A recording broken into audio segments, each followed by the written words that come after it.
when we are going through the development process of our policies, but also our legal and regulatory framework, we follow a certain sequence that ensures we have engaged, but also consulted widely.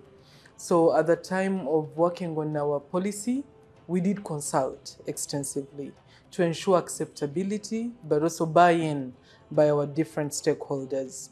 And then subsequently, even for the laws, our legal process involves getting approvals from cabinet and then going to parliament. But even before you go to that stage, you should have done extensive consultation. So when you ask that whether these laws have been acceptable to our different stakeholders, yes, they have been. And how do we prove that? Number one, by the mere fact that we've continued to attract investment. Usually, any private investor is looking for a stable legal regime. And during our consultations, we equally engaged them. Every regulation that we put out for petroleum, we ensured that it was well consulted on, the oil companies are engaged, and we ensure that it is balanced in approach in serving both interests, the public, but also the private sector interests. So I would say, by and large, our policies and the legal framework have largely been well understood by our key stakeholders.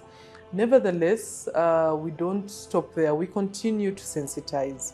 We raise public awareness on an ongoing basis so that people are able to appreciate the provisions in these laws.